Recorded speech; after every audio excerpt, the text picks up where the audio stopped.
তো হে ভিউয়ার্স, কেমন আছেন সবাই? আশা করব সবাই ভালো আছেন। তো আজকে আমরা এক্সপ্লেন করছি হাওয়াই আ মনস্টার বয় মুভিটা। আর এই মুভিটা বানানো হয়েছে খুবই ইন্টারেস্টিং এবং ভয়ঙ্কর একটা গল্প নিয়ে। এই মুভিটা দেখার পরে আপনি নিজেও পুরোপুরি শক্ট হয়ে যাবেন। সো এই জন্য আমি বলবো ভিডিওটা শেষ পর্যন্ত দেখার জন্য, আর নয়তোবা একটা মাস্টারপিস গল্প আপনি মিস করে ফেলবেন। তো চলুন কথা না বাড়িয়ে শুরু করি আজকের ভিডিও। তো এই গল্পে শুরু হয় দ্য ব্রেকার নামের একটা গ্যাংকে দিয়ে, যেই গ্যাংয়ের মধ্যে 5টা মেম্বার ছিল, যাদের লিডার ছিল সিউক ত্যাক, গান এক্সপার্ট বিউম সু, মার্শাল এক্সপার্ট ডং, স্মার্ট ড্রাইভার কিউতাই এবং সমস্ত মিশনগুলোকে প্ল্যান করা জিন সিউং।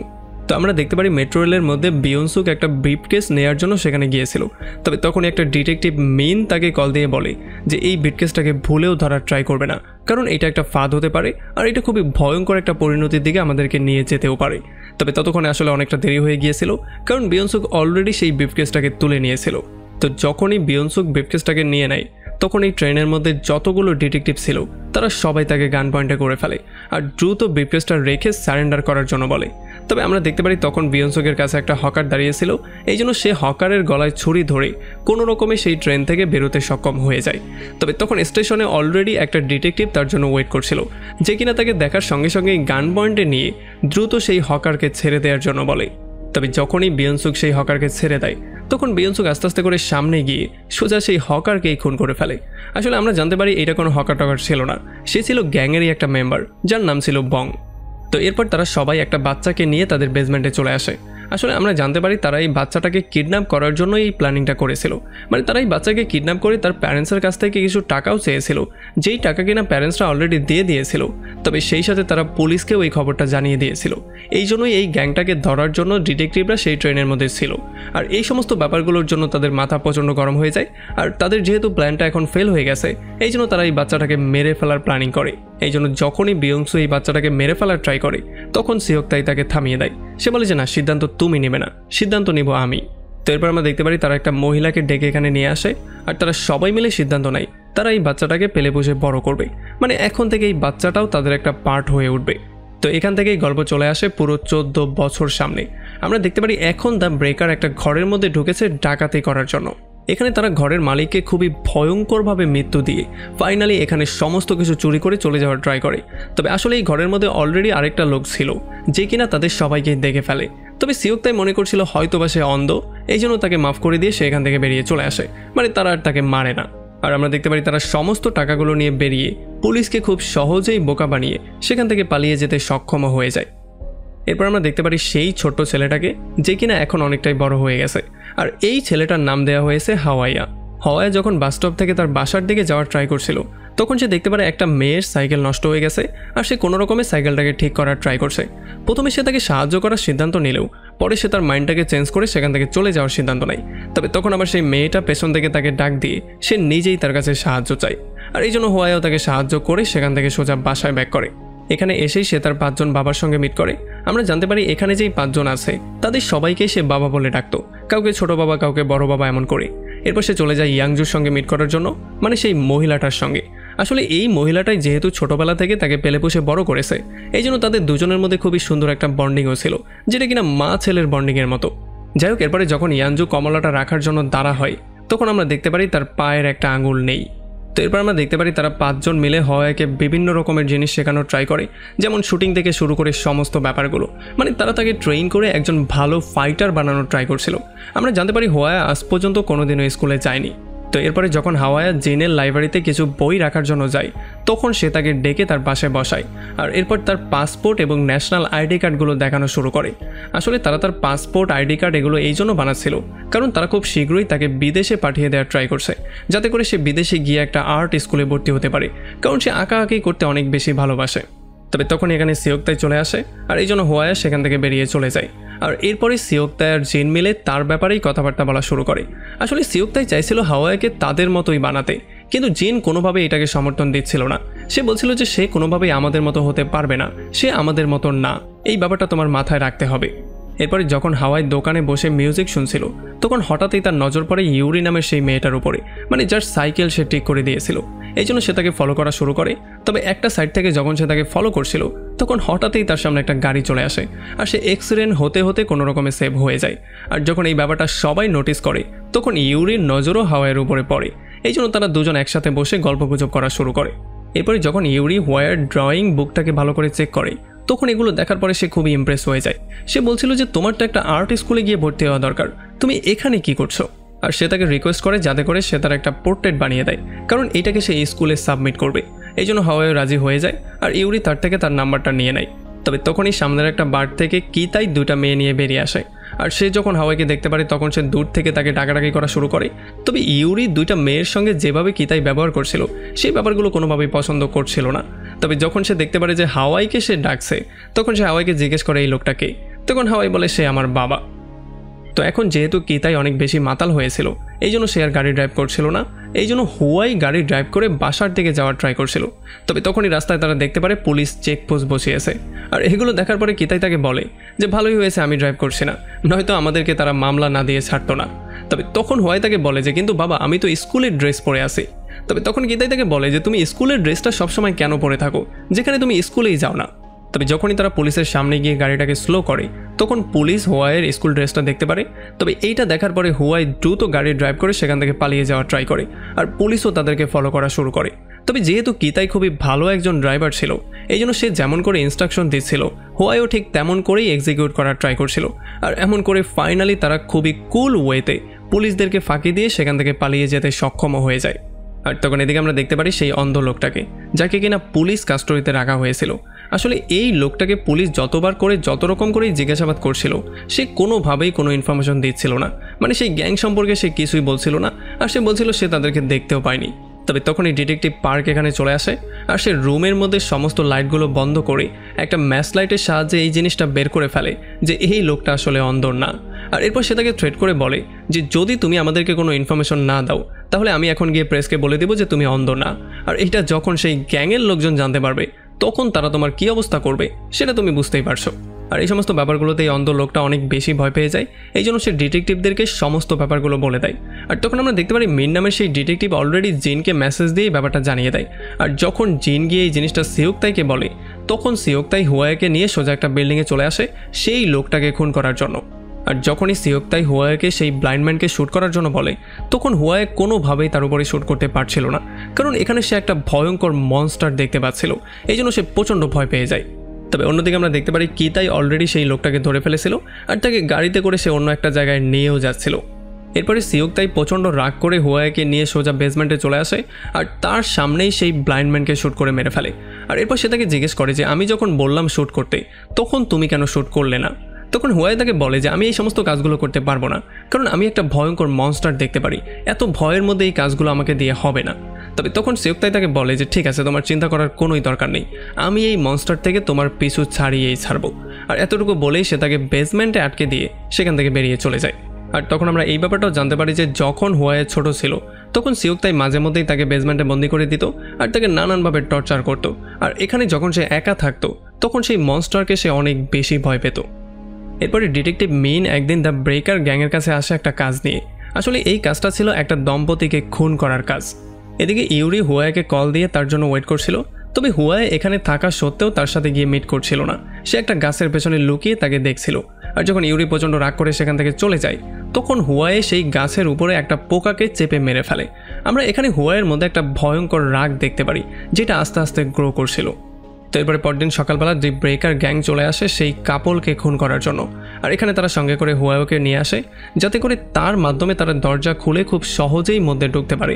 তারা প্রথমেই তাকে কাজ দেয় গিয়ে দরজাটাকে ব্রেক করার জন্য। আর যখনই হুয়াই গিয়ে দরজাটাকে ব্রেক করার ট্রাই করছিল তখন পাশ দিয়েই একটা পুলিশের কারে যাচ্ছিল।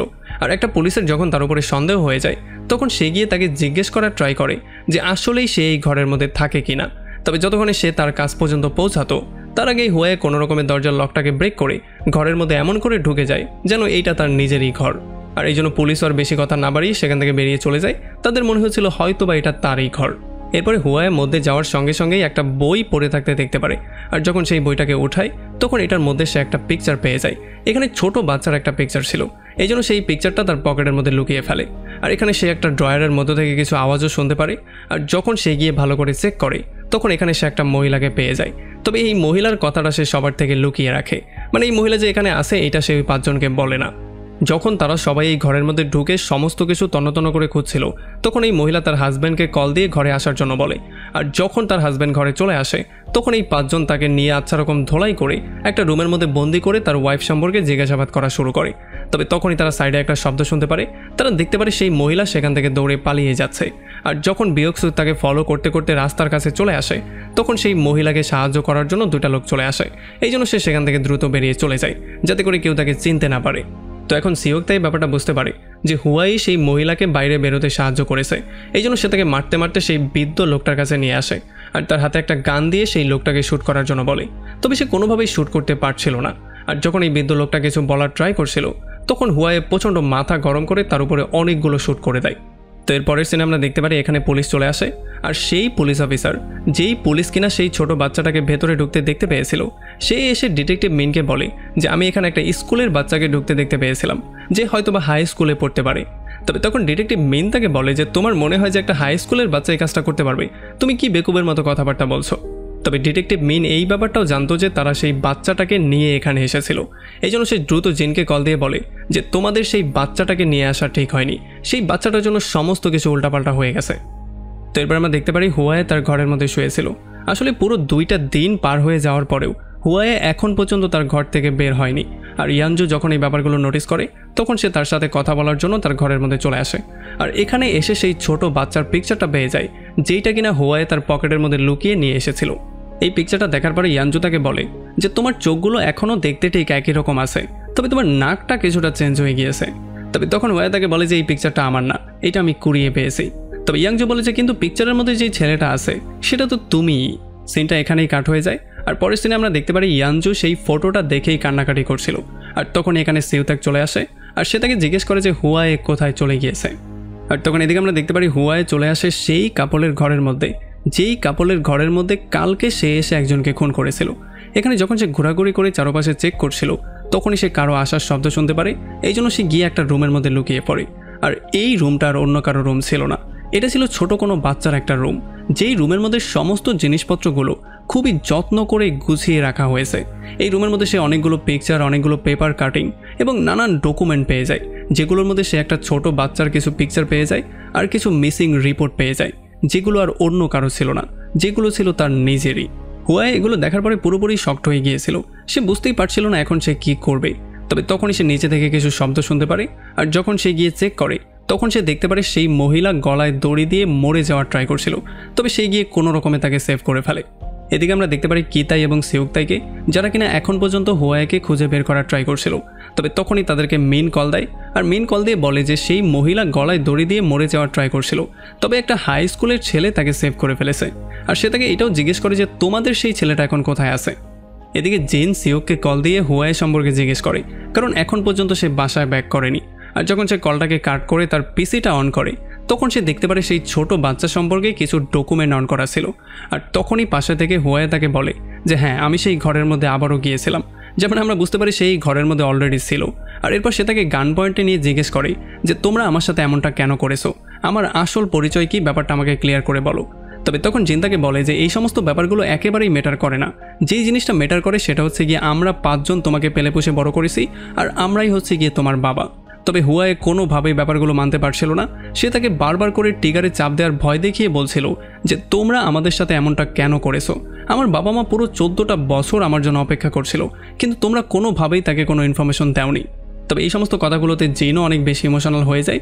আর সে তার নিজের বুকের মধ্যে গানটা ঠেকিয়ে নিজেই টিগারে চাপ দিয়ে সেখানে মারা যায়। আর যখন এখানে সিউকতাই চলে আসে, তখন সে এখানে জিনের লাশটা দেখতে পারে, যাকে দেখার পরে সে পুরোপুরি শক্ট হয়ে যায়। আর তখন অন্যদিকে আমরা দেখতে পারি হসপিটালে সেই মহিলাকে মারার জন্য একটা অপরিচিত লোক চলে আসে, যে কিনা ইঞ্জেকশনের মাধ্যমে কিছু একটা মেশানোর ট্রাই করছিল। তবে তখনই হুয়াই ঠিক সময় মতো এখানে চলে আসে। আর সে তার মাকে তো সেভ করেই ফেলে, বরং এই লোকটাকে আচ্ছা রকম ধোলাই করে খুন করে সোজা বিল্ডিং থেকে নিচে ফেলে দেয়। আর এরপর সে তার মাকে এই হসপিটাল থেকে বের করে ইউরির সাহায্যে অন্য একটা হসপিটালে অ্যাডমিট করিয়ে দেয়। এখান থেকে হুয়াই সোজা চলে আসে বিয়নসুককে মারার জন্য। এখানে তাদের দুজনের মধ্যে অনেক বেশি মারামারি হয়, তবে কেউই কাউকে মারতে পারছিল না। আর একটা সময় বিয়নসুক তার গানটা নিয়ে সোজা হুয়াইকেই পয়েন্ট করে ফেলে। তবে তখনও হুয়াই বারবার করে এটাই বলছিল যে আমি তোমাদের সবাইকে মেরে ফেলবো, মিস্টার জিওং এবং তার সমস্ত মেম্বারদেরকে আমি শেষ করে দেব।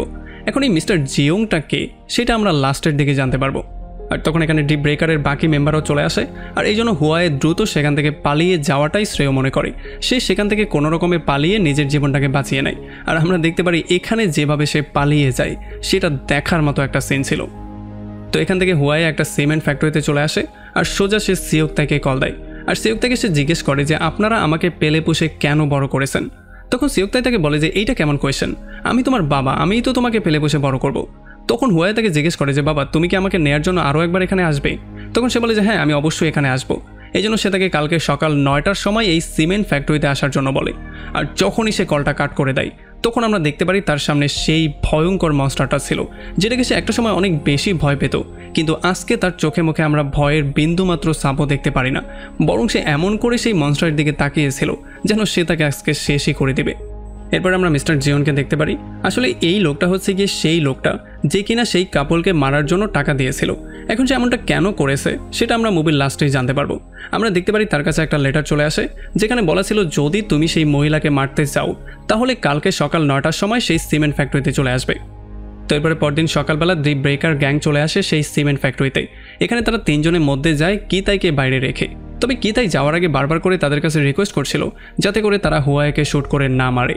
এরপরে যখন তারা তিনজন সিমেন্ট ফ্যাক্টরির মধ্যে যায় তখন তারা দেখতে পারে জিওনের একটা লোক অনেকগুলো গ্যাংস্টার নিয়ে এখানে দাঁড়িয়েছিল। এখানে একজন তাকে বলে যে আমরা তোমাকে এখানে ইনভাইট করিনি। তবে তখনই এখানে ফায়ারিং হওয়া শুরু হয়ে যায় আর এক এক করে মানুষজন মরা শুরু করে।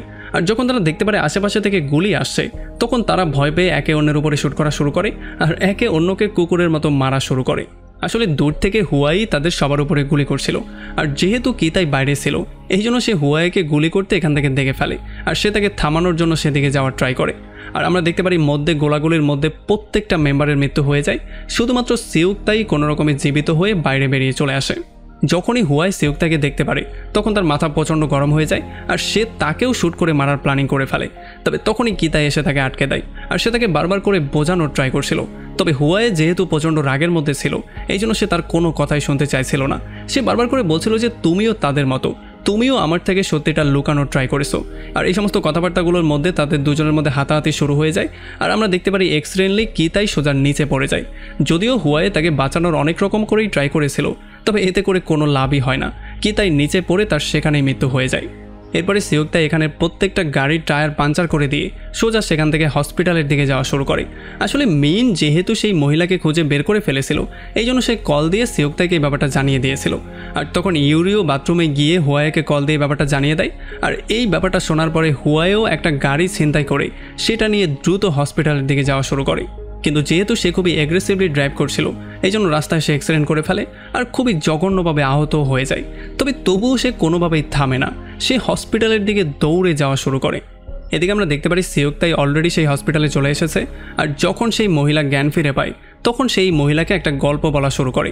আসলে এই মহিলার শ্বশুরের একটা অরফানেজ হাউস ছিল যেখানে এই 5 জন ছোটোবেলা থেকে বড় হয়েছে। এখানে তার হাজব্যান্ডও মাঝে মধ্যে আসতো। আর আমরা জানতে পারি তার হাজব্যান্ড সিওকতাইয়ের খুবই ভালো একজন ফ্রেন্ডও ছিল।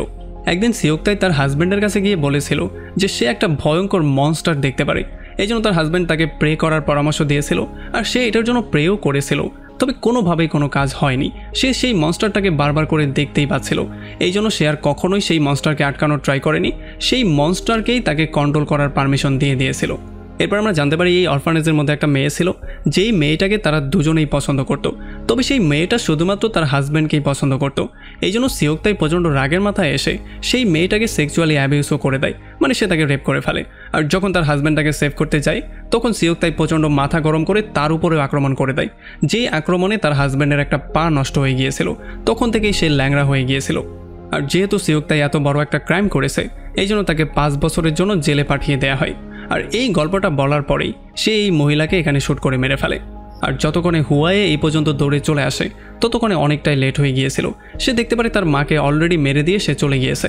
আর এই সমস্ত ব্যাপারগুলো দেখার পরে সে প্রচণ্ড আপসেট হয়ে যায়, সে জোরে জোরে চিৎকার করে কান্নাকাটি করা শুরু করে। এদিকে আমরা দেখতে পারি ঘরের মধ্যে ইয়াংজু যখন একা ছিল তখন একটা ডিটেকটিভ তার সঙ্গে মিট করতে চলে আসে। আসলে এটা ছিল পার্ক নামের সেই ডিটেকটিভ। আমরা জানতে পারি সে একটা মার্ডার কেস সম্পর্কে তদন্ত করতে করতে সেই বাচ্চাটাকে ফলো করতে করতে ডিপ ব্রেকার পর্যন্ত পৌঁছে গিয়েছিল। এই জন্য সেই ইয়াংজুর কাছে এসে তাকে নানান রকম কোয়েশ্চেন করা শুরু করে। সে শুধু এই ব্যাপারটা জানার ট্রাই করছিল যে এই ঘরের মধ্যে যেই ছেলেটা থাকে সেই ছেলের পরিচয় আসলে কী। আর তখন আমরা দেখতে পারি ইয়াংজু কথার জালের মধ্যে পড়ে তাকে মনের ভুলে এটা বলে দেয় যে এই বাচ্চাটা হচ্ছে সেই বাচ্চাটা যাকে ডিপ ব্রেকার 14 বছর আগে কিডন্যাপ করেছিল। আর যখন পার্ক এই সমস্ত ব্যাপারগুলো শুনতে পারে তখন তার কাছে গল্পটা পানির মতো পরিষ্কার হয়ে যায়। এই জন্য সে হেডকোয়ার্টারে কল দিয়ে পুলিশ ডাকার ট্রাই করছিল। তবে তখন আবার ইয়ানজু প্রচণ্ড ভয় পেয়ে যায়। সে চিন্তা করছিল হুয়াইয়ের না আবার জেল হয়ে যায়। এই জন্য সে ডিটেকটিভের মাথায় একটা পাথর দিয়ে জোরে বাড়ি মেরে তাকে সেখানে বেহুশ করে ফেলে। একটু পরে যখন এখানে সিওকতাই চলে আসে তখন সে ডিটেকটিভের লাশটা দেখার পরে তাকে বলে যে এতদিন পরে তুমি একটা কাজ ঠিকমতো করেছো, এতগুলো বছরে তোমাকে দিয়ে একটা কাজও ঠিকমতো হয়নি। আর এরপর সে তাকে বলে তার জন্য কিছু খাবার দাবার বানানোর জন্য। তবে ইয়ানজু তাকে সরাসরি না করে দেয়। সে বলে যে নিজের খাবার নিজে বানিয়ে খাও, আমি আর এগুলো সহ্য করতে পারবো না।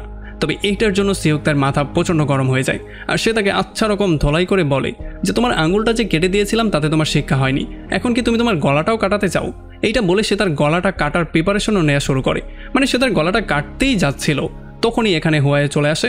আর সে তাকে গান পয়েন্টে নিয়ে সিওকতাইকে বারবার করে থামার জন্য বলে।